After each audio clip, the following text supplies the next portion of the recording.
Hello, today we are going to talk about this radio, the Bendix King KX165A, and all the functionalities inside of the Siai Marchetti for XPlane.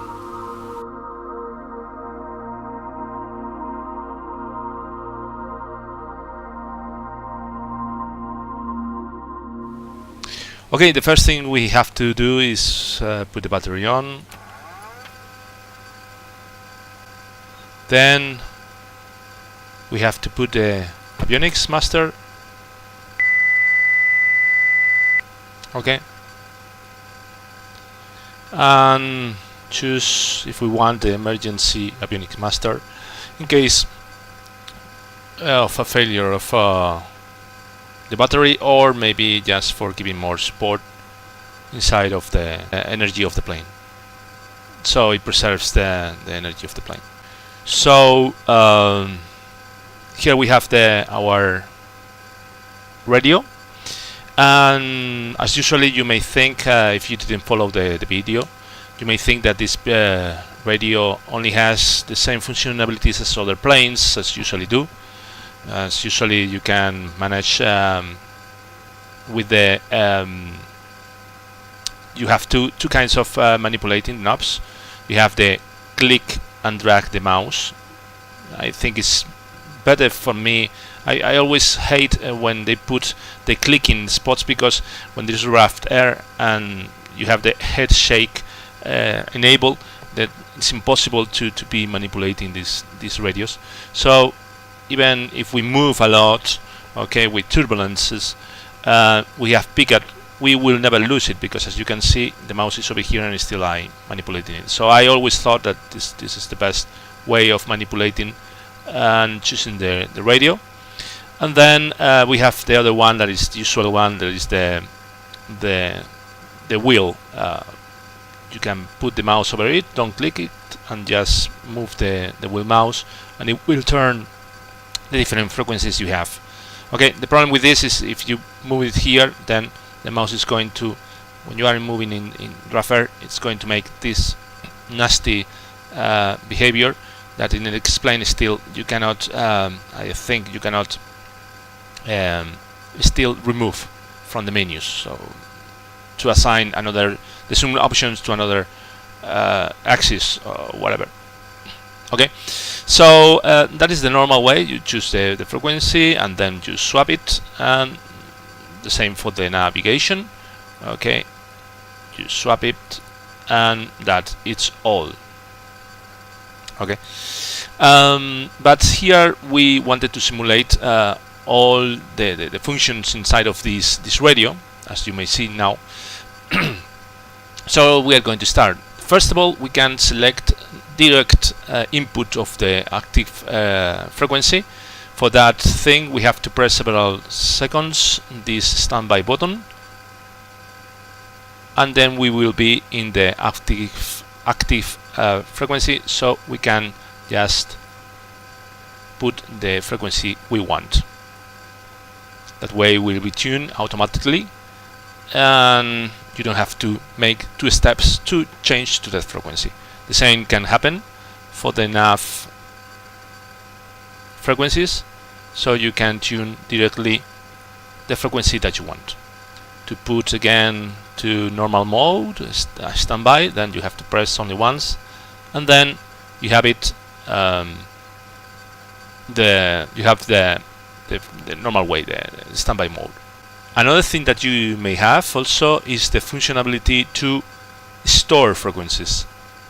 If you press over the channel once, then you enter the channel mode, that it will show for some seconds the channels that you have stored. In this case, we didn't store any channel, so we are going to know how to store different channels in this radio. For storing a frequency in this radio, you have to press this channel button for several seconds until we enter in the program mode. In the program mode, we can store several programs up to 32. Okay, and then when we choose the one with this mouse button, once we choose this one, then we can press this option, and then we will be in the store frequencies. So for example, we're going to store the Unicom for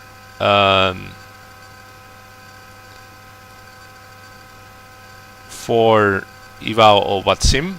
When it's done,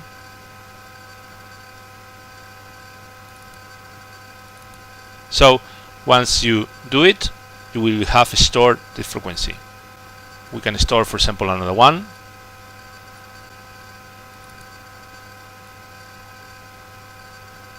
For example, this one. So for example, now we want to choose the different channels that we have stored, and we only have to press over this one, and then we just select them. It's going to appear only 3 because we have set only 3. Okay. Once we have set the one that we want to choose, we just press until disappear that one, press that, and it's going to be stored. Another feature of the COM radio is the selection of the 5 only selection in the 5 Hz of the frequency.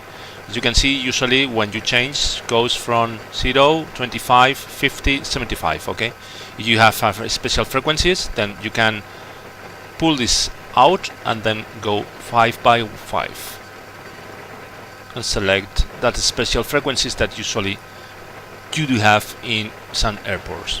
With the nav functions, you may have another features that you cannot store channels, for example, but you have different features inside of it. Here in the mode, you have different options you can choose. For example, we can be in a board indication. Okay, so there is the option as this board or this board to tune to navigate with it. For example, let's try to find a board here in the area that we are. For example, this one to tune in the nav2. Okay, as you can see here is tuned in the second board. Of course, you can select it and choose the radial that you want. Okay, and also you can do it here. To change the frequency, usually you only have to, because we tune it already, you have to usually do whatever you want. As you can see, we tune it already, and it appears a flag when there is no tune of the board. Okay, so we can tune whatever frequency we want. Okay, we put it again in the 20. But to change the course, then we have to pull the knob, and then we can choose the course that we want. So once we choose it, the right one is going to be more precise than this needle. So you have now with this option 3 possible board indications that maybe you think I'm not going to use never, but there are some times when you use the GPS where you have to follow the course. For example, in this case, if we tune the 11520,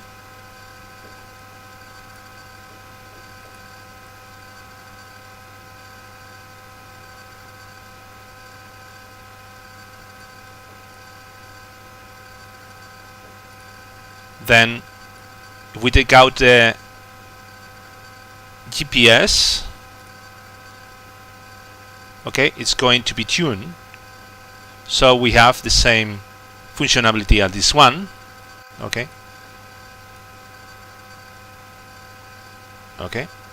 you see we're in the 25, but if we are moving or navigating with the CDI, then this functionality is lost because it's indicating the GPS. So if we didn't have this one, we only would have this one bore indication. So now we have two bore indications in case we want to, for example, see if we are correctly aligned with the GPS, or there is a failure with the GPS, or whatever, or there is another failure with one of the bores, because in the rep it can be produced these failures. Okay, so you have the option to choose this one from here. Also, you can select with the mode where is your radial. We are in the 25 radial of that board, and the front radial and the 205 radial of that board board, so we know exactly where we are. And we have the elapsed time that is produced when the unit is on. And now also you can have the passwords to going back elapsed time, so you have to press this several times, and then when the ET is flashing, then we can put, for example, the time we want to elapse, 4 minutes and 30 minutes, and we just press again and it will go backwards to allow you to count timer in different situations. For example, when you want to change the fuel, or 30 minutes to change the fuel, or whatever. Well, I hope you like it. As you can see, the plane has deep functionality inside of the radios also, and for sure you can have good features about that and fly better than you usually do. Hope you like it. Subscribe and see you in the next tip. Ciao ciao.